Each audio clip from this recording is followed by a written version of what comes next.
Hello friends, कैसे हैं आप सब। आई होप आप सब ठीक होंगे। तो सबसे पहले राधे राधे। तो आज फिर हम तैयार हैं इंट्राडे एंड डिलीवरी के कुछ शेयर लेके, फ्यूचर एंड ऑप्शंस के कुछ शेयर लेके। तो सबसे पहले हम बात करते हैं ग्लोबल मार्केट की। तो मैं आपको बताना चाहूँ, यूएस मार्केट में जिस तरीके से बेरोजगारी हटी है, घटने के कारण जिस तरीके से पोजीशंस नज़र आ रही है, अब इंटरनेशनल लेवल पर स्टॉक मार्केट सुधरती हुई नज़र आ रही है। मंदी का जो डर था वो एक लोगों के हिसाब से मन से जो है हटता हुआ नज़र आ रहा है, जिसके ब्याह पर जो डाउ है वो 683 अंक जो है बढ़ चुका है। नेस्डेक जो है वो भी जो है 463 अंक बढ़ा हुआ दिखाई दिया। इन्हीं कारण से हम कह सकते हैं कि इंडियन मार्केट भी उस तरीके से वर्कआउट करती हुई जा रही है, जिसके बिहाफ पर मैंने ये देखा कि गिफ्ट निफ्टी 250 अंक ऊपर आया। और यहाँ पर पोजीशंस ये दिख रही है कि इंटरनेशनल लेवल पर थोड़ा सा जो डाउ फ्यूचर है वो थोड़ा सा सुस्त मुझे नज़र आया, लेकिन निकाई में एक बहुत ही अच्छी उछाल की पोजीशंस दिखाई दे रही थी। दूसरी बात अगर हम ध्यान से देखें तो डाउ जोन्स आपका बढ़ा हुआ है, नेस्डेक आपका बढ़ा हुआ है, S&P 500 भी आपका बढ़ा हुआ है, जो एक इंडिकेशन देते हैं कि जो आपकी इंडियन मार्केट है उसमें आज गैप अप होने के चांसेस बन जाते हैं, मजबूती आने के चांसेस बन जाते हैं। दूसरी तरफ अगर मैं देखूं तो डेक्स भी बढ़ा हुआ है और सही है, एफटीएसई भी इंक्रीज होते हुए नजर आया। उसी की तरीके से मैंने एशियन मार्केट पे भी नज़र देखा तो वहां पर निकाई का, हैंगसेंग का और सही है जी सिंघई का बढ़ जाना ये एक बेटर पोजीशन देता है। जापान में भी सुधार होता हुआ नजर आ रहा है। जिस तरीके से इंटरनेशनल लेवल है, आज हम निफ्टी पे अपनी पोजीशंस को देखते हुए नजर आएंगे। डाउ का बढ़ना सही है जी, और बाकी देखा जाए तो पोजीशन बेटर थी, उसी के बिहाफ पर हमने कुछ शेयर सेलेक्ट करे हैं। नाउ स्टार्ट करते हैं। हमारा पहला शेयर इंट्राडे एंड डिलीवरी में क्या चीज़ है, तो इंट्राडे एंड डिलीवरी में अपनी पोजीशंस देखने चलते हैं। नाउ अगर ध्यान से देखें तो यहाँ पर पहला जो शेयर है वो CEI का है, जिसका जो प्राइस है वो कितना है 386। इसके ऊपर एक नज़र बना के चलते हैं। देखिए तो टेक्निकली चार्ट में 5 मिनट चार्ट में मुझे बहुत ही अच्छा पोजीशंस नज़र आया। इंडिकेटर पोजीशंस थोड़ा सा डाउन था, बट एक्चुअली चक्कर क्या है कि 13 EMI के पोजीशन से थोड़ा सा नीचे उस पर पोजीशंस बेटर दिखती हुई नज़र आ रही है। यहाँ पर मैं आपको दो तीन चीज़ें बताने की कोशिश करूँ। फंडामेंटली क्या है कि इसको जो है बहुत ही अच्छे एग्रीमेंट्स थे, वो एग्रीमेंट अचीव होते हुए नज़र आए हैं। जो एग्रीमेंट्स हैं उनका बेनिफिट इसको दिखता हुआ नज़र आया है। यहाँ पर अभी जो इसका मैं चेकआउट कर रहा था एनुअल रिपोर्ट्स को पढ़ते हुए, बहुत बारीकी से देखा गया तो 1042 का 1 करोड़ का आंकड़ा था उसे अचीव करने के लिए। वहाँ पर इसको जो ऑर्डर मिला है वो बेटर है, जिस तरीके से मुझे पोजीशन नज़र आई, जिसके बिहाफ पर मैं यहाँ बाइंग पोजीशंस लेके चल रहा हूँ। यहाँ पर मैंने टारगेट रखा है 408 का टारगेट रखा है, जो आसानी से अचीव होता हुआ नज़र आ सकता है। डिप को देखते हुए स्टॉप लॉस ले रहा हूँ 380 का, एक्शन रहेगा बाय का, नज़र बना के चल सकते हैं। नेक्स्ट हमारे पास जो शेयर है वो है म्यूर का। यहाँ पर अगर मैं देखूँ तो प्राइस है 628। इस पे एक नज़र बना के देखते हैं कि किस तरीके से वर्कआउट होता हुआ नज़र आता है। टेक्निकली चार्ट 3 दिन से बेटर पोजीशंस पे नज़र आया। जिस तरीके से यहाँ पर पोजीशन नज़र आई, इन्वर्टेड हैमर का पोजीशन लेते हुए उसने एक अच्छी पोजीशन देते हुए यहाँ 13 EMI के ऊपर पोजीशन को दिया। इंडिकेटर पोजीशन बेटर पोजीशन दिखा रही है, बुलिश लेवल पे नज़र आता हुआ दिखाई दे रहा है। जिस तरीके से यहाँ पे कंपनी ने वर्कआउट करा वो बहुत ही बेटर वर्कआउट करता हुआ नज़र आया है। यहाँ पर मैं दो तीन चीज़ें देखना चाहूँगा। फंडामेंटली जिस तरीके से रेशो में चेंज हुआ है, जिस तरीके से वर्कआउट हुआ है, वो बहुत ही बेटर पोजीशंस पे निकलता हुआ नज़र आ रहा है। दूसरी तरफ अगर हम ध्यान से देखें तो जो इसके रिजल्ट हैं वो बहुत ही बेटर पोजीशंस पे निकलते हुए नज़र आ रहे हैं, जिसके बिहाफ पर मैं ये कह सकता हूँ कि पोजीशन बेटर पोजीशंस पे जा रही है। जिससे रेशो में चेंज होना, ROC में चेंज होना, बाकी चीज़ों में चेंज होना, ये एक डिजास्टर चेंजेस की तरफ आपको इंडिकेशन देता है और बेटर पोजीशन यहाँ पे नज़र आ रही है। यहाँ पर मैं जो इसका टारगेट लेके चल रहा हूँ 645 का टारगेट है। डिप को देखते हुए मैंने 620 का स्टॉप लॉस लिया, एक्शन बाय का रहेगा। इस पे एक नज़र बना के चल सकते हैं और अपनी पोजीशंस को देख सकते हैं। नाउ नेक्स्ट अगर मैं ध्यान से देखूं तो मेरे को क्या है, कॉस्मो फर्स्ट लिमिटेड है, इस पे हम ध्यान से देखें प्राइस है 909 का, उस पर नज़र बना के चलते हैं। ध्यान से देखें तो टेक्निकली चार्ट जिस तरीके से बेटर पोजीशन दिखाता हुआ इन्वर्टेड हैमर की पोजीशंस को लेते हुए उसको पोजीशन को दिखाता हुआ और 13 EMI के ऊपर होना और बुलिश के अंदर एंटर कर जाना, ये एक बेटर पोजीशंस के ध्यान से दे रहा है। टेक्निकली ये बहुत ही अच्छा नज़र आ रहा है मुझे, जिस तरीके से टेक्निकली चीज़ें हैं वो बहुत ही बेटर है।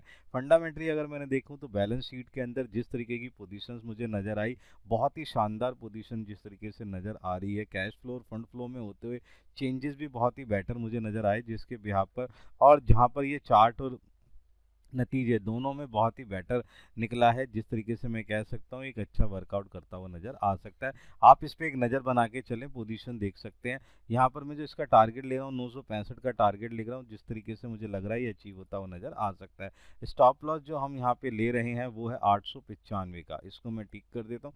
ये आपका 895 है, इस पे ध्यान रखिए, नज़र देखिए। स्टॉप लॉस हमारा ये रहेगा, इस पे पोजीशंस बना के चल सकते हैं, एक्शन बाय का रह सकता है। नेक्स्ट अगर हम ध्यान से देखें तो हमारी कैटेगरी के अंदर ही है जो है फेडरल का, इसका प्राइस जो दे रखा है 453 है, इस पे एक नज़र बना के देख सकते हैं। अगर ध्यान से देखें तो टेक्निकली चार्ट के अंदर जिस तरीके से पोजीशन है वो बेटर पोजीशन है।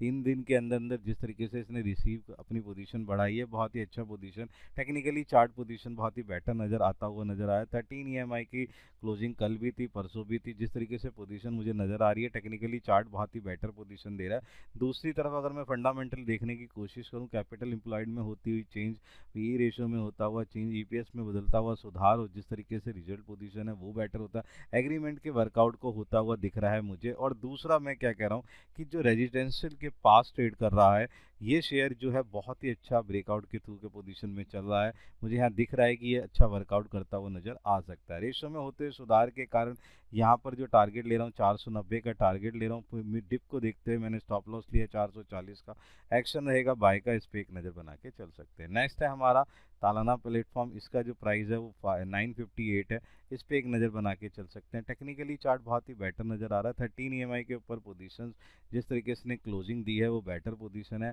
जिस तरीके से इंडिकेटर पोजीशन भी दे रहा है, लेकिन वॉल्यूम की थोड़ी कमी होने के कारण थोड़ा सा यहाँ पे डाउन पोजीशन लगती है, लेकिन टेक्निकली फिर भी थोड़ा बहुत अच्छा पोजीशन में दिख रहा है। दूसरी तरफ फंडामेंटली अगर मैं देखने की कोशिश करूँ, होते हुए एग्रीमेंट को अचीव करते हुए ऑर्डर मिलते हुए जिस तरीके से वर्कआउट हो रहा है वो बहुत ही इसका ये वर्कआउट करता हुआ आशा है। और जिस तरीके से इस पे एक एग्रीमेंट था वो एग्रीमेंट बहुत ही तरीके से जो मुझे लग रहा था अचीव नहीं हो पाएगा वो अचीव इसने बहुत ही अच्छे तरीके से निकाला, और ऑर्डर का मिलना जिससे रेशो में होते हुए चेंजेस का बहुत ही अच्छा इम्पैक्ट मिला। और रेशो के साथ साथ मैंने इसके कैश बुक को भी बहुत ध्यान से देखा जहाँ पर एक डिजास्टर चेंज था।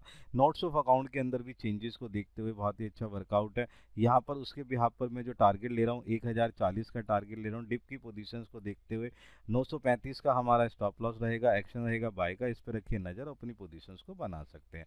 नेक्स्ट है हमारे पर इंडियन होम पाइप, इसका जो प्राइस है वो है 529 का, इस पर एक नज़र बनाते हैं और देखते हैं किस तरीके से वर्कआउट करता है। अगर ध्यान से देखिए तो टेक्निकली चार्ट बहुत ही अच्छा पोजीशन नज़र आ रहा है, जिस तरीके से इसने पोजीशन बनाई है वो बेटर पोजीशन निकल गया। ये पियर्सिंग पैटर्न को बनाते हुए जिस तरीके से इसने पोजीशन दी है 13 EMI को ऊपर वैल्यूशन लेते हुए इंडिकेटर पोजीशन भी बहुत ही बढ़िया नज़र आ रही है। इसके बिहाफ पर मैं एक पोजीशन और नज़र दिखाता हूँ। अगर हम ध्यान से देखें फंडामेंटली तो बहुत ही अच्छा नज़र आया है, जिसमें मार्जिन जो है 8% से बढ़कर 16% हो गया। प्रॉफिट में भी जिस तरीके से अचीवमेंट हुई है उसको मेरे को लग रहा है कि इसका इम्पैक्ट इसके ऊपर नज़र आएगा और बहुत ही अच्छा वर्कआउट करता हुआ नज़र आएगा। होते हुए चेंजेस के कारण टारगेट ले रहा हूँ 550 का, जो आसानी से अचीव होता हुआ नज़र आ सकता है।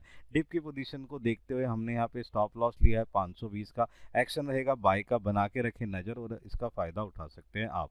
नेक्स्ट अगर हम ध्यान से देखें तो हमारे पास जो शेयर है वो HBL पावर का है, प्राइस है 595 का, इस पे मारते हैं एक नज़र, देखें ध्यान से पोजीशन। टेक्निकली चार्ट पोजीशन उस तरीके से है, कल की कमजोरी के कारण थोड़ी सी गिरावट के अंदर पोजीशन लगा, डार्क क्लाउड पोजीशन बनाता हुआ नजर आया, लेकिन उसके बाद भी मैं इसके अंदर एक पोजीशन लेने की कोशिश कर रहा हूँ क्योंकि अभी इंडिकेटर के बिहाफ पे भी बुलिश पैटर्न में बना हुआ है।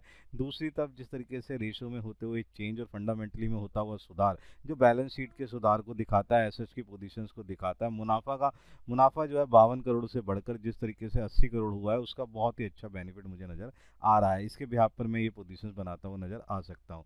ध्यान से देखें तो टारगेट इसका मैंने 620 का लिया, डिप की पोजीशंस पे 585 का लेते हुए एक्शन हमारा क्या रहेगा बाय का, इस पे बनाइए एक नज़र। पोजीशंस को अपना डिप करते हुए जिस तरीके से का फ़ायदा आप उठा सकते हैं उसका एक फ़ायदा उठा के चल सकते हैं। नेक्स्ट अगर हम ध्यान से देखें, हमारी कैटेगरी है फ्यूचर एंड ऑप्शन की कैटेगरी। इस पे बनाते हैं एक नज़र, जिस पे आप इंट्राडे एंड डिलीवरी भी खेल सकते हैं, इक्विटी के पोजीशंस को बना के चल सकते हैं।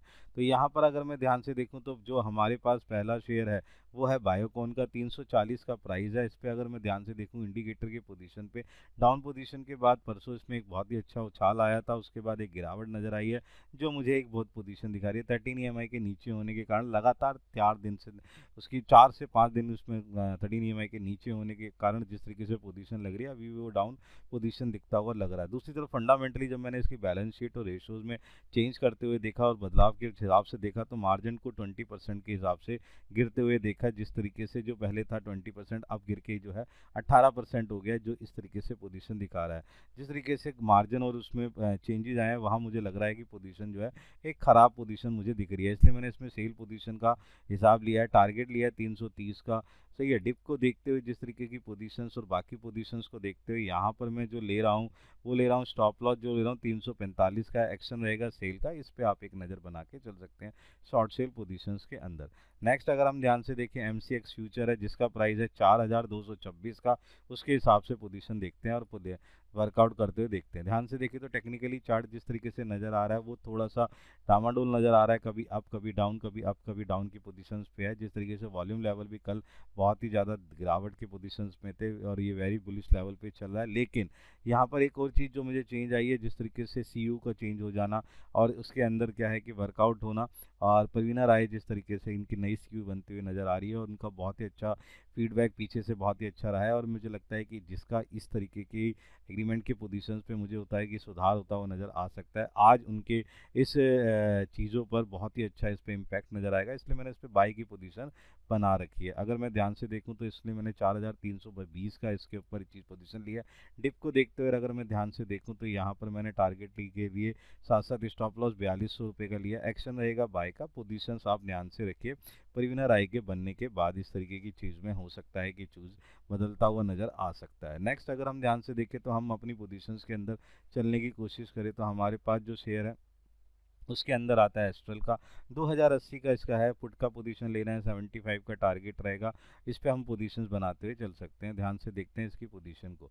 अगर पुट देखें तो इसका मतलब है डाउन पोजीशन है, सेल की पोजीशन, इंडिकेटर पोजीशन भी यही दे रहा है, टेक्निकल चार्ट भी यही दे रहा है, वॉल्यूम चीज़ें भी यही दे रहा है, सारी चीज़ों के हिसाब से पोजीशन यही चलती चली जा रही है।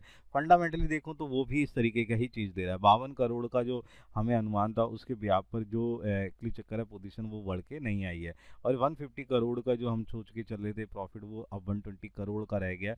यानी कि लॉस पोजीशन जिस तरीके से हमने सोचा था उस तरीके का वर्कआउट नहीं हुआ, एग्रीमेंट को वो टाइम पे अचीव नहीं कर पाए, ऑर्डर को फुलफिल नहीं कर पाए, जिसका इम्पैक्ट इनकी रेशियोज पे बहुत ज़्यादा इम्पैक्ट पड़ता हुआ नजर आया। बैलेंस शीट में होते गिरावट के कारण यहाँ पर मैं चीज़ों को देखता हुआ नजर आ रहा हूँ, पोजीशंस को बिगड़ता हुआ देख रहा हूँ। इस कारण से यहाँ पर मैंने पुट पोजीशन ली है। जो मेरा टारगेट है 75 का, स्टॉप लॉस है 52 का, एक्शन रहेगा बाय का। पुट पे बाय लेके चल सकते हैं, 2080 का इसका स्ट्राइक प्राइस है। नेक्स्ट अगर हम ध्यान से देखें आयशा मोटर का स्ट्राइक प्राइस 4600 रुपये है। कॉल लेके चलनी है @ 107 रुपये पे ये मिल जाएगा। टारगेट है 130 का, इस पे एक नज़र बना के चलते हैं। टेक्निकली चार्ट से थोड़ा सा कमजोर नज़र आ रहा है, यहाँ पर आप अपनी पोजीशंस बना के चलते हैं। टेक्निकल चार्ट कमजोर होने के बाद भी आज इसके अंदर पोजीशन में बाई की लेके चल रहा हूँ और उस तरीके से वर्कआउट करता हुआ नजर आ सकता है। दो तीन चीज़ें देखें जी, जिसकी इनकम है वो 10.2% से बढ़कर कितनी है, जो है बढ़ गई है, और पोजीशन जो है जिस तरीके से प्रॉफिट होता हुआ नज़र आया है वो इनकम के साथ साथ यहाँ पे 4393 का जो इनकम इंक्रीज हुई है वो बहुत ही अच्छी पोजीशंस को नज़र आ रही है। जिस तरीके से इसको डीपली पढ़ने के बाद देखा गया वो हमारा बेटर पोजीशन है। ये शेयर आज आपके लिए फ़ायदेमंद हो सकता है कि डाउन पोजीशन होने के बावजूद भी ये थोड़ा सा बढ़ता हुआ नज़र आ सकता है। इस पर आप अपनी पोजीशंस बना के चलिए और देखिए कि किस तरीके से वर्कआउट करता हुआ नज़र आ रहा है। और यहाँ पर ये जो पोजीशंस हैं, ये पोजीशंस आपके लिए बहुत ही बेटर पोजीशन नज़र आ सकती है। तो यहाँ पर आपके लिए ये है कि यहाँ पे जिस तरीके से टेक्निकली चार्ट कमज़ोर होने के बावजूद भी यहाँ पर ये पोजीशन जिस तरीके से लग रही है वो बेटर पोजीशन लग रही है। अब मैं दो तीन चीज़ें आपको बता सकता हूँ कि जिस तरीके से लास्ट फ्राइडे हमने ब्लैक फ्राइडे के लिए बनाया था, आज थोड़ा सा सुधार, पोजीशन एक हफ्ते में होते हुए सुधार से हमें काफ़ी पोजीशन बन सकती है। लार्ज कैप, मिड कैप और PSU शेयर में आप पैसा लगा सकते हैं, यहाँ पर आप ध्यान से रखिए। और दूसरी चीज़ मैं आपको जो बताना चाहूँगा, पीएसयू में अगर आप जाना चाहते हैं तो रेलवे में जाइए, तेल में, ऑयल में जाइए, गैस में जाइए, और डिफेंस शेयर के पास आप इसके अंदर पोजीशंस को बना सकते हैं, जहाँ से आपको ये फ़ायदा मिल सकता है, और यहाँ पर यही फ़ायदा आपको अच्छा बेनिफिट देता हुआ नज़र आ सकता है। तो इन्हीं के साथ साथ आपने क्या करना है कि बार बार कहूँगा कि आपने अगर पैसा लगाना है तो लार्ज कैप, मिड कैप और पीएसयू शेयर में ही पैसा लगाएं। यहाँ पे दो तीन चीज़ें और है कि इन्वेस्टमेंट अब आप धीरे धीरे शुरू कर सकते हैं और पोजीशन निकलता हुआ नज़र आ सकता है। डिफेंस शेयर में आपके साथ बेनिफिट मिलता हुआ नज़र आ सकता है, इन पे लगाइए और अपना बेनिफिट उठाते हुए देख सकते हैं। तो ये कुछ ऐसी जानकारी थी जिसका आप फ़ायदा उठा सकते हैं और अपना प्रॉफिट ले सकते हैं। देन हम मिलते हैं, कमेंट जरूर करते हैं, देन हम मिलते हैं अपनी नेक्स्ट सीरीज़ के अंदर। Good bye.